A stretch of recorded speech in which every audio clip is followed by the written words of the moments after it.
Bismillahirrahmanirrahim.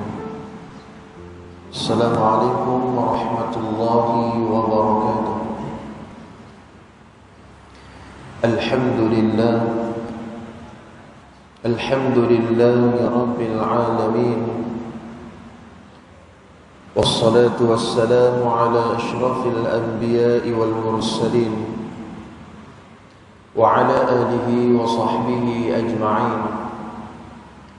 Qala rabbi shrah li sadri wa yassir li amri wahlul 'uqdatam min lisani yafqahu qawli. Faqala Allah ta'ala fi kitabihil 'aziz, a'udzu billahi minasy syaithanir rajim. Yarfa'illahu alladhina amanu minkum walladhina utul 'ilma darajat. Sadaqallahul azim. Muslimin muslimat yang dirahmati oleh Allah, di dalam satu hadis yang diriwayatkan oleh Imam Muslim dalam jami' sahihnya melalui darus sanad daripada Abu Hurairah radhiyallahu anhu, anin Nabi sallallahu alaihi wasallam qala: Inna Allah azza wa jalla yarda lakum thalatha wa yakrahu lakum thalatha. Kata Nabi sallallahu alaihi wasallam, sesungguhnya Allah Subhanahu wa taala meridai, Allah suka, Allah redha kepada tiga perkara, dan wa yakrahu lakum thalatha, dan Allah benci, Allah tak suka kepada tiga perkara ni. Fayarda lakum an ta'buduhu wa la tusyriku bihi syai'a. Perkara yang pertama yang Allah sayang, yang Allah suka, yang Allah cinta adalah apabila hamba Allah SWT, Allah yakni di antara mereka menyembahnya dengan tidak menyekutukan Allah Subhanahu wa taala. Yang tu nombor satu sekali. An ta'budullaha wa la tusyriku bihi syai'a. Beribadah kepada Allah dan jangan mensyirikkan Allah Subhanahu wa taala. Yang tu yang paling Allah suka. Yang kedua, wa an ta'tasimu bihablillahi jami'a. Dan hendaklah kalian berpegang teguh kepada tali Allah. Nah, berpegang teguh kepada tali Allah. Dalam riwayat yang lain, dan riwayat yang lain Imam Muslim dalam jami' sahihnya, tali Allah itu merujuk kepada mereka yang berpegang teguh dengan dua khazanah Islam ini. Yang pertama, kitabullah wa sunnatun Nabi sallallahu alaihi wasallam. Dua benda ni kalau pegang sungguh-sungguh dua perkara ni, dia termasuk di kalangan orang yang dicintai oleh Tuhan. Yang ketiga, kata Nabi sallallahu alaihi wasallam, wala tafarraqu, dan janganlah mereka berpecah belah di antara satu sama lain. Benda boleh buat bincang, benda kita boleh bertoleransi berlapang dada, kita kata kita berlapang dada. Kerana benda soal yang tidak boleh berlapang dada dalam bab usul dalam akidah sebagai contohnya, ataupun bercanggah dengan usul dan prinsip-prinsip Islam, hal itu ada pendekatan yang lain.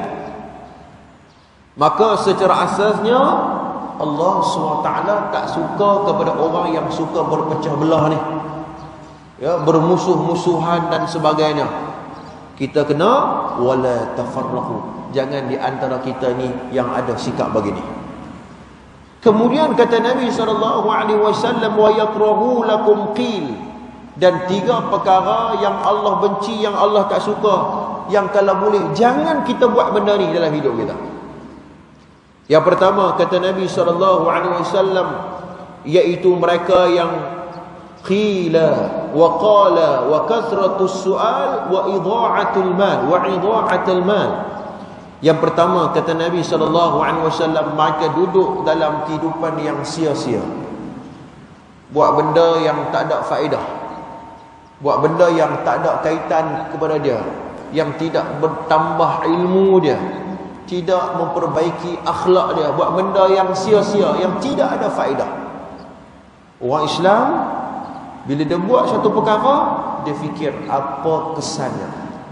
Sebab tu kalau kita tengok Al-Imam Bukhari rahimahullahu ta'ala, apabila orang cuba mempertikaikan sanad yang terdapat di dalam Al-Bukhari, dia berkata sanad dalam Bukhari itu bukan semua sahih pun, ada yang terputus sanadnya, disebut sebagai mu'dal.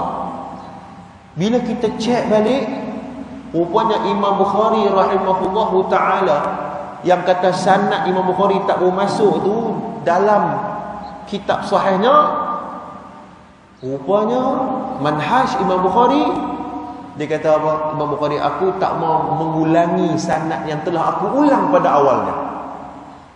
Sanad tu dah ada dah, tapi aku tak mau ulang, rugi masa.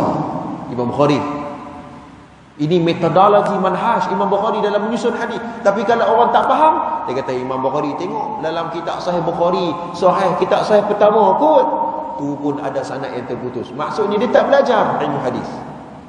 Imam Bukhari tak mau buang masa. Dah aku hafal dah pada sanad yang pertama. Hang tengoklah pada sanad yang pertama, tak perlu aku nak ulang kembali. Ni orang yang bijaksana, dia orang cerdik. Masanya penuh dengan berkualiti. Pertama. Yang kedua kata Nabi SAW, iaitu waqalat wa kathratus su'al, iaitu mereka banyaknya bertanya. Banyak bertanya ni bukan bermaksud tak boleh tanya, apatah lagi dalam imtihan ataupun dalam sesi pembelajaran. Bukan macam tu fahamnya. Kalau dia faham hanya sekadar begitu, bagaimana generasi para sahabat, banyak soalan-soalan yang ditanya oleh Nabi SAW, ditanya oleh generasi para sahabat kepada baginda Nabi SAW. Al-su'alat anil sahabat Nabi radhiyallahu anhum ajma'in. Banyak sahabat Nabi tanya soalan. Kalau berpadu keadaan ini, saya tak boleh tanya soalan. Tidak.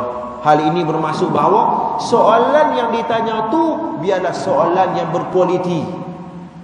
Bukan soalan untuk menjatuhkan kredibiliti seseorang. Bukan soalan untuk memecah belahkan di antara umat Islam. Bukan soalan yang sia-sia yang datang daripada mulut kita. Bukan. Adapun tanya soalan, itu di antara salah satu konsep untuk kita nak mendapat ilmu. Jangan salah faham dalam bab itu. Tanyalah, fasalu ala dzikr in kuntum la ta'lamun. Tanyalah kepada orang yang lebih mengetahui. Al-Quran ajak kat kita. Tapi nak tanya, fikir. Aku tanya soalan ni berbentuk sia-sia ke, ataupun soalan ni menyebabkan orang marah tak aku? Ni pun nak kena tengok. Bercakap, berfikir dulu sebelum bertanya. Kedua. Yang ketiga kata Nabi SAW, wa idha'atul mal, iaitu mereka yang membazir harta mereka. Ada harta, ada wang, tapi dia gunakan wang dan hartanya untuk pembaziran. Benda yang tak perlu untuk dia beli, benda yang mungkin dia sudah ada berlumbak, dia ada dekat rumah dia, masih lagi dalam hal yang sama, dia membazir. Apatah lagi dalam soal pakaian, makanannya dan sebagainya, membazir. Dan hadis Nabi ini mengajar kepada kita tentang bagaimana Islam itu mengajar kepada kita kehidupan seorang Muslim itu kehidupan yang berkualiti hidupnya. Mudah-mudahan mukadimah ringkas itu memberi manfaat yang banyak kepada kita, insya-Allah. Tuan-tuan sekalian, kita sambung pembacaan kitab Muslihat Iblis, Talbisul Iblis, karangan Al-Imam Ibnu Jauzi rahimahullahu ta'ala, iaitu pada muka surat yang 196. 196. Baik, tuan-tuan sekalian, pada pertemuan lepas kita masuk pada bab yang ketujuh, bagaimana tipu muslihat iblis kepada para penguasa, orang yang ada jawatan, orang yang ada kedudukan dalam masyarakat. Iblis dia akan cari pokok ni untuk jatuh dan gagalkan misi mereka. Sebab ada orang yang ada jawatan, dia gunakan posisi jawatan itu untuk melaksanakan kebaikan. Dia gunakan kedudukan dan pengaruh dia untuk Islam, untuk kemenangan Islam. Hak tu elok, cantik dah. Yang jadi masalahnya, dia tak belajar benda ni. Talbisul Iblis, bagaimana belitan iblis. Yang kita baca kitab ni tuan-tuan, benda ni dah berlaku ratusan tahun dulu dah. Ratus dulu dah. Lah ni 2023. benda yang sama saja diulang. Iblis macam itulah cara dia untuk menjatuhkan pemimpin-pemimpin kita. Nah, ni kita tengok pada malam ni. Mungkin kita ustaz, pemimpin apa, saya mana ada jawatan apa. Tak apalah. Hak mana hak ada jawatan tu dengar, ataupun hak tak ada jawatan tu, dia yang paling ni pun ialah dia menjadi ketua keluarga, ataupun dia mengambil nasihat kepada anak-anak dia, kepada keturunan, kalau dia faham hal ini untuk dinasihatkan kepada orang ramai. Dan dia berwaspada dalam tipu muslihat dalam bab ini. Baik, kita tengok tuan-tuan 196. Bagaimana iblis melakukan tipu muslihatnya kepada pemerintah ataupun kepada penguasa yang ada jawatan itu. Iblis berkata kepada mereka, kekuasaan itu memerlukan kemasyhuran. Dia faham macam tu. Bila jadi ketua, dia nak kemasyhuran. Dia nak dipandang tinggi. Islam ajak kat kita, bila hang ada kedudukan, bila hang ada jawatan yang besar, jangan rasa tinggi diri. Itu Islam ajak. Iblis ajak, bila hang ada jawatan, orang kena panggil hang. Tentu, kalau orang tak panggil hang sekian-sekian, hang boleh marah dia. Pasal apa hang tak panggil aku sekian-sekian, jawatan sekian-sekian? Aku ni sekian-sekian kot, contohnya. Itu mengikut kefahaman ataupun dia tipu dia iblis. Kerana itu mereka pun bersikap takabur, tidak mahu mencari ilmu, duduk bersama para ulama, mengamalkan pendapat para ulama dan juga agama. Dia nak kemasyhuran, dia nak orang panggil dia sekian-sekian, dia yang terkenal dan sebagainya, tapi dia cukup malah dalam menuntut ilmu. Pemimpin yang hebat, satu kemahiran kepimpinan itu satu hal yang lain, ilmu satu hal yang lain. Ada orang pemimpin tinggi, tapi dalam masa yang sama dia juga mengajar ilmu, membaca buku-buku yang boleh memberi kesan pada diri dia. Dia duduk dalam majlis-majlis ulama, dia duduk berteleku di hadapan ulama, dengar nasihat daripada ulama. Hari ini kita kena angkat dia jadi pemimpin. Bukan semua pemimpin ulama. Tidak. Zaman khalifah Islam itu, ya betul, sekitar 300-400 tahun hijrah, kita boleh tengok dalam tarikh Islam, sejarah umat Islam, pemimpin khalifah kita satu kita dahulu, dia juga pemimpin bagi umat Islam, dan dia juga alim ulama, pakar dalam ilmu syarah, hafaz Al-Quran, seperti Harun Ar-Rashid, Salahuddin Al-Ayubi, Muhammad Al-Fatih, dan pemimpin besar yang sangat terkenal. Mereka juga alim dalam ilmu syarah, dan juga mereka juga menghafaz Al-Quran. Itu dulu. Adapun hari ini mungkinlah tak sempatlah nak belajar apa semua, dia ambil ulama sebagai panduan dia. Hak ni nak kena angkat. Jadi kita, ustaz, awak cerita pasal bab-bab pemerintah ni nak kat pilihan raya ni. Dak. Ni saya ikut baca kitab, tuan-tuan. Saya baca kitab. Saya ikut kitab ni. Habis tajuk ni kita masuk tajuk lain pula. Macam tu. Tak ada kena-mengena dengan nak pilihan raya ni. Tak ada. Itu. Kita ikut kita perbahasan ilmu ini. Baik. Kemudian tuan-tuan, sebagaimana yang sudah diketahui tabiat itu mencuri dari orang yang berdekatan. Jika para penguasa yang lebih mementingkan kerunian ini bergaul dengan orang-orang yang tidak mengetahui syarak, maka tabiat akan mencuri dari orang-orang jahil itu dengan segala sifat yang dimiliki, tidak mahu melihat apapun yang menghalanginya, tidak mahu mendengar apa yang menghediknya, dan ini semua merupakan penyebab daripada kehancuran. Dia tak ada ilmu, dia jadi ketua pun sebab nakkan kemasyhuran, bahkan dia membodohkan orang yang tidak, orang yang duduk di bawah dia, membodohkan akal orang yang duduk di bawah dia. Ini kesan kepada pemimpin yang niat dia pun awal-awal pun tak betul dah.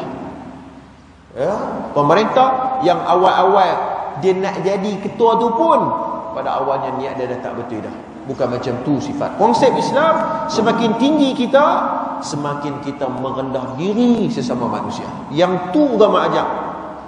Sebab tu dalam satu nas, dalam beberapa nas yang lain, Nabi SAW pernah sebut dalam satu hadis, ya innama bu'ithtu liutammima makarimal akhlaq. Aku diutuskan ya untuk menyempurnakan akhlak manusia. Jadi penguasa, jadi pemimpin, kita jadi pemimpin dengan berakhlak mulia, dengan akhlak. Bukan kira kuasa kita ya, kuasa tu memang satu bab, satu hal yang lain. Akhlak itu orang tengok. Kalau dia memerintah dalam keadaan yang tidak berakhlak, orang bawah dia mungkinlah ikut dia, tapi bila dia tak ada jawatan, orang tak pandang lah. Dia, orang tak pandang lah. Dia ni dulu waktu ada jawatan, sombong kami, contohnya. Tapi kalau dia memimpin dengan akhlak, dengan nilai Islam, dengan akhlak Islam, dia tak ada jawatan pun, orang akan tetap hormat dia. Ini dunia. Ya, ini undang-undang dunia. Begitulah siapa pun. Kita akan tengok pada hal ini. Dan kalau kita tengok bagaimana dalam surah Al-Hajj ayat 88, ini dalilnya. Waghfir janahaka lil mu'minin. Yang bermaksud, dan berendah hatilah kamu terhadap orang-orang yang beriman kepada Allah Azza wa Jalla. Rendah diri. Kerana hal ini juga pernah disebut dalam beberapa nas yang lain, bahkan dalam riwayat Imam Muslim, wa ma tawadhu'a ahadun lillah illa rafa'u Allah Azza wa Jalla. Tidaklah seseorang yang bersifat merendah diri, merendah hati, tawadhu', tak cakap ni, tak mengangkat diri ni.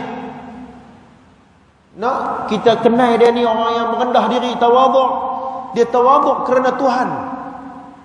Sebab ada orang tuan, dia tawadhu', dia buat tawadhu'. Ni pun satu masalah lah. Cakap macam merendah diri, rupanya dia nak mengangkat diri. Cakap macam nak merendah diri. Nah, tapi sebenarnya dia sedang mengangkat diri. Aku cakap lagi ni, tak kira orang kata aku tawadhu', merendah diri. Pula dah. Kan? Wa ma tawadda'a ahadun lillah. Sesiapa yang merendah diri kerana Tuhan, bukan kerana manusia. Ada orang kata, "Oh, dia ni tawadhu'nya." Tak. Hang puji ke tak puji, itu soal hang. Itu kamu punya pasal. Aku rendah diri kerana Allah. Agama ajak aku macam tu. Nah, illa rafa'ahu Allah. Allah sendiri akan angkat dia. Dia tak payah duk usaha duk angkat diri sendiri, tak payah.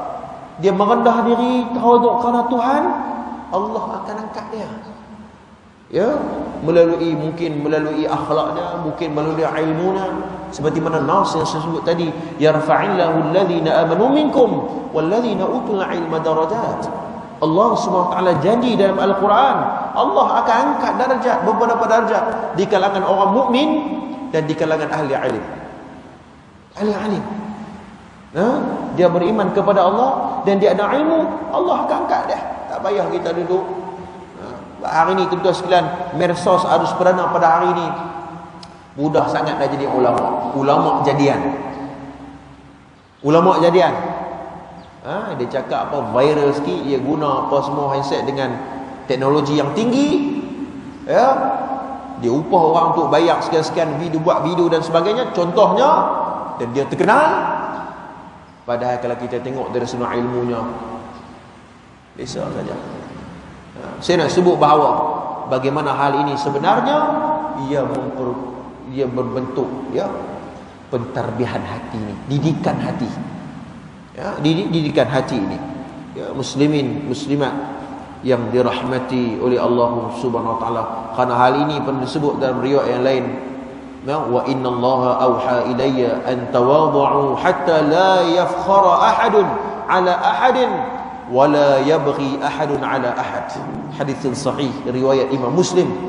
Kata Nabi SAW, dan sesungguhnya Allah mewahyukan kepada aku untuk memiliki sifat yang merendah diri. Maknanya kalau nak tengok tawadhu' cara Nabi SAW. Tengok cara Nabi itu dalam merendah diri macam mana. Kerana aku diutuskan untuk merendah diri, kata Nabi. Dan janganlah la yafkhara ahadun ala ahad, dan janganlah seseorang menyombong diri, berbangga diri, wala yabqi ahadun ala ahad, dan janganlah kalian melampaui batas pada yang lain. Jangan, Nabi tak bagi hak tu. Maka kembali kepada perbahasan poin yang kedua ini, bagaimana tipu iblis kepada pemerintah dan penguasa dia ada jawatan tetapi dia nakkan juga kemasyhuran itu. Wal'iyadzubillah. Jangan bagi ada hal ini, kerana ia akan merosak dan menghancurkan pemimpin itu sendiri. Pertama. Poin yang kedua tu sekalian kita tengok, iaitu iblis membuat para penguasa itu selalu merasa takut terhadap musuh. Betul, pemimpin ni di antara sifat pemimpin, dia kena berani. Ya, dia kena berani untuk memperjuangkan matlamat dia. Dia kena berani memperjuangkan hak-hak orang yang berada di bawah dia. Ya, tapi ada orang dia jadi pemimpin tapi dia takut nak cakap benda betul. Ya, dia takut terhadap musuhnya, memerintahkan agar mereka mengukuhkan pertahanan agar apa yang ada di tangan tidak dapat diperjuangkan. Maknanya sepatutnya dia pemimpin ni dia kena memperjuangkan orang hak duduk bawah tu. Tapi dia punya takut dia tu, dia tak bertindak hal tersebut. Ini tipu daya iblis. Kerana hal ini disebut dalam satu hadis yang diriwayatkan oleh Abu Daud, Al-Hakim dalam Mustadrak, dan Imam At-Tabrani dalam Mu'jam Awsat. Kata Nabi SAW, "Man wallahu Allahu syai'a min amril muslimin fahtajaba duna hajatihim wa khallatihim wa faqrihim, ihtajaba Allahu azza wa jal duna hajatihi wa khallatihi wa faqrihi." Ya, kata Nabi SAW, sesiapa yang dilantik Allah menjadi waliul amri. Wali amri maksudnya pemimpin. Ya, pemimpin, penguasa dari sebahagian urusan orang-orang Islam. Bukan semua jadi ketua, kan? Orang-orang tertentu saja. Nah, di kalangan orang Islam. Lalu dia tidak memenuhi keperluan tersebut. Fahtajaba duna hajatihim. Dia tak buat kerja pun. Dia tak memperjuangkan hak orang bawah pun. Nah, dia berbangga dengan jawatan yang dia ada sahaja. Kita pergi tempat tu, dia tunjuk tu, hantar tengok tu, sembok tu. Tu nama aku tu. Kan? Pengerusi tu, contoh. Ni kan bukan saya kata kat pengerusi mana ini umum saja. Tu tengok tu, padahal orang tahu dia bukan buat kerja pun. Nama dia duduk atas tapi tak buat kerja. Kan? Tak memperjuangkan pun ataupun tidak melaksanakan tugasnya dengan baik. Duna hajatihim, tidak memenuhi keperluan dia sebagai seorang ketua, keperluannya, kefakiran mereka. Wa faqrihim, orang susah ramai, hang boleh duk goyang kaki lagi.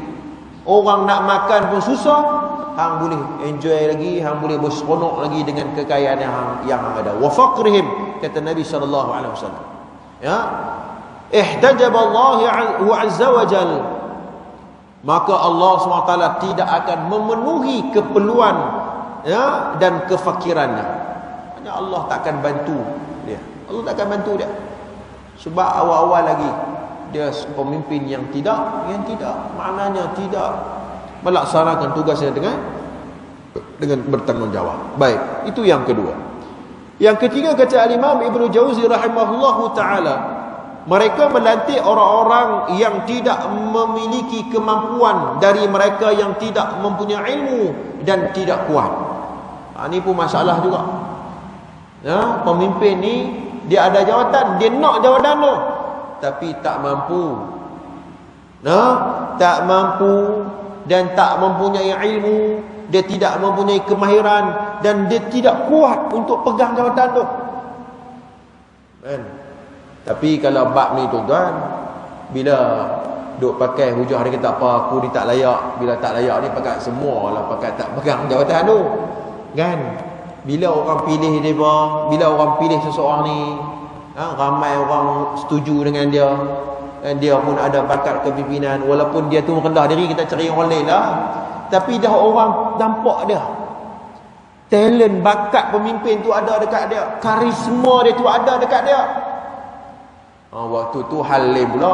Kalau dia duduk serah ke orang siapa nak pegang jawatan tu, dia ambil dan laksanakan dengan penuh tanggungjawab, laksanakan dengan penuh keikhlasan, Allah akan tolong dan akan bantu dia.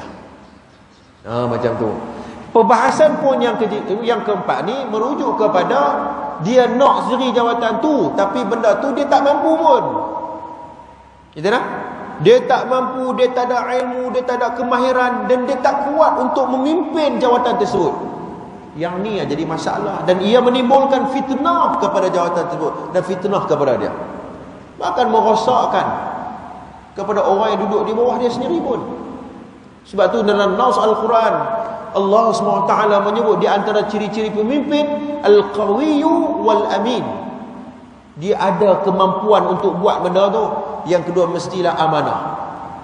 Cerdik saja jadi pemimpin tidak menjamin jawatan tersebut dilaksanakan dengan baik tanpa dikaitkan dengan amanah.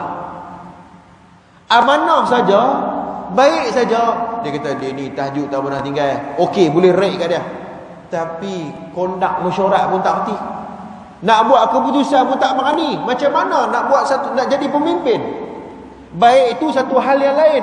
Al-Qawi ada kemampuan, ada kemahiran ilmu untuk melaksanakan tugas tersebut, itu aspek yang lain. Sebab tu agama ajar kepada kita, dua ini mesti kena ada, Al-Qawiyyu Wal-Amin. Orang yang baik, orang yang amanah, dalam masa yang sama dia juga ada kekuatan untuk menjadi pemimpin, ada bakat karisma yang boleh memegang jawatan tersebut. Ini hal ini disebut oleh Al-Imam Ibn Jauzi rahimahullah ta'ala. Lalu yang mudah dia menguasai mereka untuk menzalimi manusia. Tengok, bila tidak ada ilmu, bila tidak ada maknanya dia kemampuan untuk memegang jawatan tersebut, kemungkinan besar dia akan menzalimi orang yang duduk di bawah dia. Sebab ada orang tu dulu masa sekolah Kedah dulu, bila cikgu buka ni, kita nak lantik siapa jadi ketua kelas ni, kita duduk berkenal hak aku. Aku duduk kena, saya lantik dia cikgu, padahal kita nak berkenal dia. Kan? Bukannya dia tu bagus sangat pun, tapi nak berkenal dia. Yang tu budak-budak punya cerita ni. Mai kita dah besar ni tuan sekalian, jangan kita duk main berkenal orang. Dia kita nak berkenal dia cakap banyak sangat, jenuh macam tu.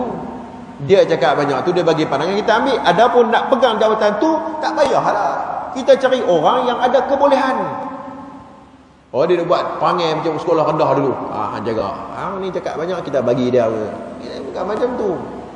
Sebab pemimpin ini dia ada keahlian dia dan akan dipertanggungjawabkan oleh Allah SWT. Bila silap memilih pemimpin, kemungkinan besar akan menzalimi orang yang duduk di bawah dia. Ini Imam Ibn Jauzi sebut. Maka mereka memberi gaji dari hasil yang haram, bersikap kasar kepada orang yang seharusnya tidak diperlakukan seperti itu. Bila orang tidak ada ilmu, tidak ada tarbiyah, tidak ada didikan dalam diri, cakap dia tu kira main pahal. Ya, pemimpin yang ada akhlak, bila bercakap tu dia fikir dulu, aku cakap ni memberi kesan apa? Aku cakap dengan pemberita contohnya, bukan kenal kat siapa kan? Wartawan tanya dia kan, wartawan main berumun kot, keluar-keluar tu berumun dia nak cakap lagu mana? Aku cakap ni menyebabkan orang sakit hati ke, ataupun menyebabkan fitnah ke dan sebagainya. Hak tu dia kena fikir, kerana setiap ucapannya akan didengari, akan dikaji oleh orang bawah. Apa pun yang dia cakap, pemimpin. Orang bawahan apa ni, hang cakap apa pun orang tak dengar. Tapi kalau pemimpin hang cakap sikit ya, orang akan kaji, orang akan fikir. Itu dah sekitar. Baik. Kemudian, yang kelima kata Imam Ibn Jauzi rahimahullahu taala, iblis dia memujuk mereka untuk bertindak menurut fikirannya. Ini pun masalah juga. Pemimpin bila tidak ada ilmu, dia buat keputusan, dia bertindak dalam segala hal dengan akal dia saja. Dia tak ada musyawarah, ya, konsep bermusyawarah itu tidak ada, ya, tidak melihat kepada disiplin ilmu. Apatah lagi dia bercakap soal agama, dia tidak berandaskan kepada qawaidul ilm, disiplin ilmu. Dia kata hang bila ketua, hang cakap apa pun dalam segala hal, jangan macam tu. Walaupun hang penguasa, walaupun hang pemimpin, dalam hal-hal tertentu dia ada keahlian dia. Dia tak. Contoh dalam bab agama, dia ada ilmuwan, sarjana yang dalam bidang tu. Hang jangan duk masuk campur tak tentu hala. Dia ada keilmuan dia. Dalam agama ini mungkin semestinya mufti, ahli-ahli ilmu, para alim ulama.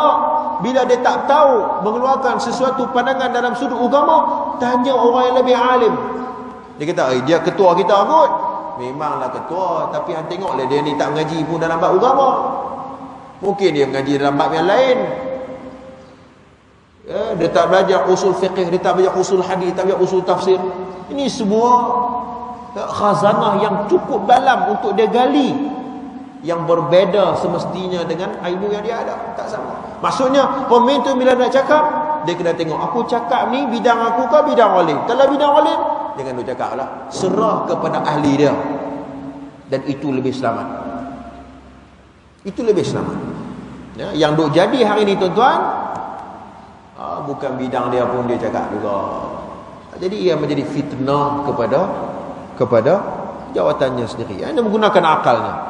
Maka mereka memberikan bahagian kepada orang yang sebenarnya tidak boleh diberi bahagian. Membunuh orang yang sebenarnya tidak boleh dibunuh. Tengok, bila dia bercakap ataupun dia bertindak bukan atas dasar ilmu, dia bunuh. Hal daripada tahun zaman Imam Ibn Jauzi rahimahullahu taala, dia bunuh ekor syurga dia tanpa ada dasar ilmu.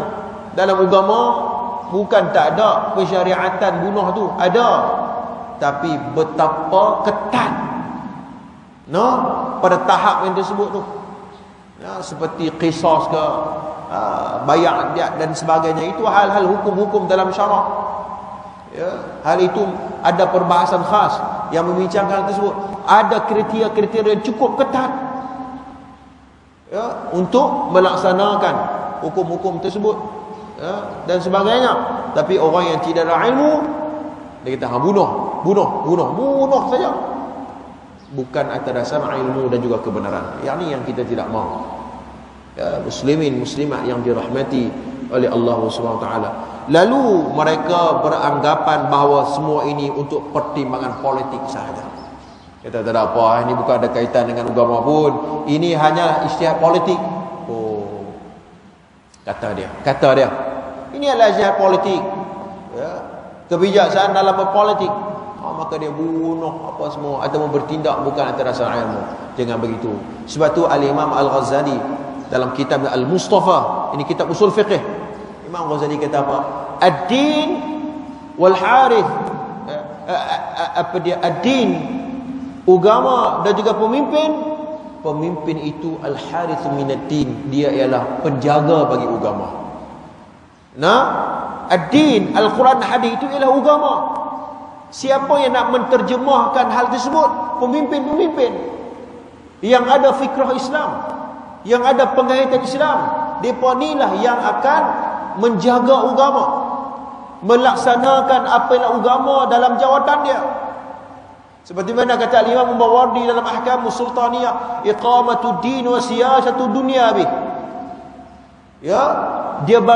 Dia bangunkan dengan agama dan mentadbir dengan agama. Ini pemimpin. Walaupun dia tak pakai serban. Kata, hai ni tak pakai serban ni, dia ni tukar bawa agama. Tak semestinya. Tak semestinya nak kena pakai serban, tak semestinya. Dia bawa nilai, dia bawa akhlak, dia bawa apa agenda Islam dalam jawatan dia dan maknanya dengan ijtihad dia, maka ia sebenarnya dikira sebagai orang yang membawa Islam walaupun dia tak pakai serban 24 jam. Jadi bukan begitu, kerana Islam ni adalah substance, isi itu, bukan mementingkan luaran saja. Dalaman itu, apa yang dia bawa sebenarnya, apa yang diperjuangkan sebenarnya, itu yang agama tengok. Muslimin muslimat yang dirahmati oleh Allah Subhanahu Wa Taala. Tuan-tuan, yang keenam sikit lagi tuan-tuan, iaitu iblis membisikkan, surat 198. Iblis membisikkan kepada mereka untuk menguasai harta. Ini pun masalah.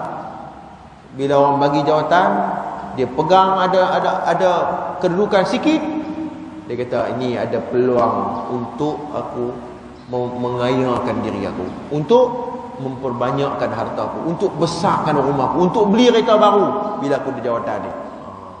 Ini masalah. Yang ni semua tipu daya iblis kepada pemerintah-pemerintah yang kononnya dipandang tinggi dan dipandang mulia di kalangan manusia. Sebenarnya dia jauh dari petunjuk Allah Subhanahu wa taala. Tak mau benda-benda ni, kita tidak mau mengulangi kembali sikap yang mereka ini telah ditipu oleh iblis la'natullahi alaih, yang menggagalkan seorang pemimpin dan seorang penguasa yang sebenarnya sepatutnya mereka perlu melaksanakan amanah dengan tanggungjawab yang betul dan memperjuangkan orang yang berada di bawah dia. Muslimin muslimat yang dirahmati oleh Allah Subhanahu wa taala, tuan-tuan, saya setakat tu dulu perkongsian kuliah kita pada pagi subuh ini, talbisul iblis, beritan-beritan iblis kepada para penguasa. Jadi insya-Allah pada pertemuan akan datang kita masuk sikit lagi, kemudian kita masuk pada bab yang baru, bab yang ke-8. Bagaimana muslihat iblis kepada ahli-ahli ibadah. Dia masuk tajuk baru dah. Hak ni kepada pemimpin. Mai hak minggu depan, bukan minggu depan, siri yang seterusnya kita nak tengok macam mana para abid, ahli-ahli ibadah, depa pun tidak terlepas daripada belitan-belitan iblis. Allahu akbar. Buku ni tuan-tuan, nasihat ni untuk saya dan untuk kita, supaya kita tak jatuh ke dalam lubang bewok kali yang kedua, ketiga, keempat. Tak mau dah. Imam Ibn Jauzi ni nasihatkan kita supaya jangan ada perkara ini dalam kehidupan kita. Mudah-mudahan perkongsian kitab kita ini memberi manfaat yang banyak kepada kita. Aqulu qawli hadza, astaghfirullahal azim li wa lakum. Assalamualaikum warahmatullahi taala wabarakatuh. أعوذ بالله من الشيطان الرجيم. بسم الله الرحمن الرحيم. الحمد لله رب العالمين، والصلاة والسلام على أشرف الأنبياء والمرسلين وعلى آله وصحبه أجمعين. اللهم إنا نسألك الهدى والتقى والعفاف والغنى. اللهم أعنا على ذكرك وشكرك وحسن عبادتك. وصلى الله على محمد وعلى آله وصحبه أجمعين. والحمد لله.